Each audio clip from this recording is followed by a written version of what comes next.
Hey there, welcome back to the channel. Thanks for watching. Here's what I'm going to do today. I'm going to compare the Jet. This is the JS300 that you've seen on my channel a fair bit. And I'm going to compare it with a used JAY TURSER. You might wonder why compare these two guitars. I'm not really sure, to be honest, but I have them both on hand. And I was thinking, this could be a decision someone's trying to make, or just for fun, to see how guitars have advanced in about 30 years, 20 or 30 years. The JAY TURSER, I think, is from the 90s, and the Jet is obviously a new guitar. So we'll start with a visual inspection, and then I'll run them through the amp. Okay, let's get to it. Okay, here we go. So we'll start with the headstock, and on the Jet, it is a non-fender shape. And if you've seen my other videos, you know I'm not a huge fan of this particular little hooky shape. And the Jet logo, I like the logo, but there's not a lot of contrast. Sort of needs a black outline, in my opinion. Let's check out the JAY TURSER. Okay, here's the JAY TURSER, and we see it's a similar shape, almost identical, a little less of a hook on the end. And the JAY TURSER logo just looks a little better to me. It's got the black outline, and the style just sort of suits a Fender style guitar. So I'm going to give the point to JAY TURSER for the visuals on the headstock. As we turn it over, we see on the back they're using Kluson Deluxe style tuners, and that's my favorite. Definitely visually, they're nice and light, and they do the trick for tuning. Let's check out the Jet. Okay, here is the Jet, and we see they're using Jet branded sealed tuners, and I do like the vintage buttons they're using. Still, I prefer the Kluson Deluxe on the JAY TURSER, so I'm going to give another point there. While we're here, let's check out the neck itself. Now the Jet obviously is sort of heralded as having this really nice roasted maple neck, and I have to agree, it is a great feeling neck. I do prefer a gloss finish, but the feel on this, the way they've done it, is really good. The fingerboard has rolled edges, and the frets are finished really well. Let's check out the JAY TURSER. Okay, there's the JAY TURSER, and we see the neck is also maple. This is a more vintage tint, which I prefer, and it has a gloss finish compared to the satin on the Jet.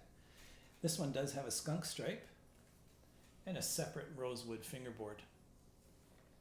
Now I will say the feel on the sides of the neck is not as good as on the Jet. There is very slight fret sprout, as they call it. Well, I wouldn't even say sprout, it's just you can feel the edges of the frets just a hair. So we're going to give the point for the neck feel to the Jet. Now I will say I prefer this nice rosewood fingerboard. I like the vintage look of it, and it has nice inlays. Let's check out the Jet.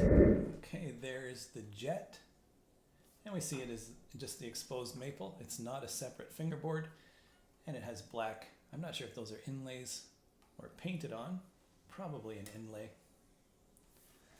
Okay, let's follow it up to the neck pocket, and we see the fit is just right on the Jet.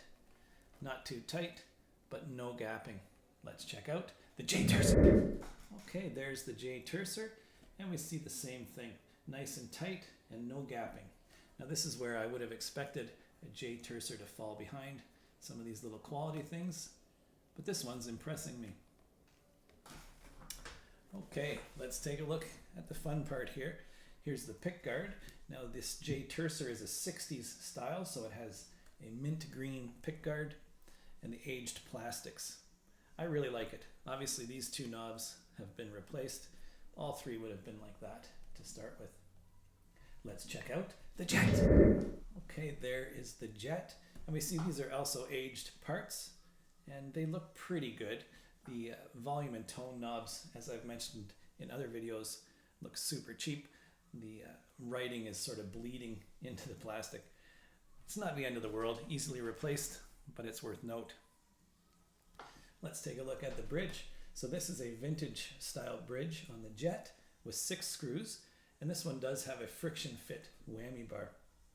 Now the saddles look like vintage style Fender saddles, and of course they are not stamped. Let's check out the Jay Turser. Okay, there's the Jay Turser, and we see it as a vintage style bridge, although the saddles look more modern. They're like a block style saddle, and I actually kind of like that style. Looks pretty good. Now this would be a screw-in whammy bar, so that's a point to the Jet. I think the friction fit whammy bar is definitely worth note. Now we'll take a look at the top on the Jay Turser, and this surprised me when I got this guitar. Really looks like nice wood. This has got to be ash or something. And when I look at the contour, I can see it's actually solid wood. If this was plywood, this would be painted black, so you couldn't see the bevel on the wood there. Let's check out the Jet. Okay, here is the Jet. And we see it has the nice tummy cut as well. It has a 3-ply back plate, and it has a full-size trem block. Now that is worth note. It's definitely rare to get that on a guitar in this price point. Let's check out the Jay Turser. Okay, there's the Jay Turser, and I just wanted to compare it. The neck plate, we see it looks really cheap compared to the Jet. It's squared off, single ply, and when I peek in there, I see it is not a full-size trem block. Now that's personal preference. I don't mind the sound of this guitar, so I'm not going to knock it for that, but we do have to give the point to the Jet. Of course, it's a 4-bolt neck plate, and very simple. Let's check out the Jet. And there's the Jet, and it is a 4-bolt as well. It does say Jet across there, and it has one of those plastic inserts, which I'm not a fan of the look, but if you like it, it's there. Okay, so that's about it for a visual inspection. They're very similar to me as far as which one impresses me the most. However, there is some benefits to the Jet that can't be ignored. It has the roasted maple neck. It has the full-size trim block. It has the friction fit whammy. You know, it's got a lot going for it. Playing-wise, I do prefer the Jet. Feels better. But there's something about that particular Jay Turser that I really dig. So it's a hard call for me which one I would pick up. But let's give them a listen. Cheers.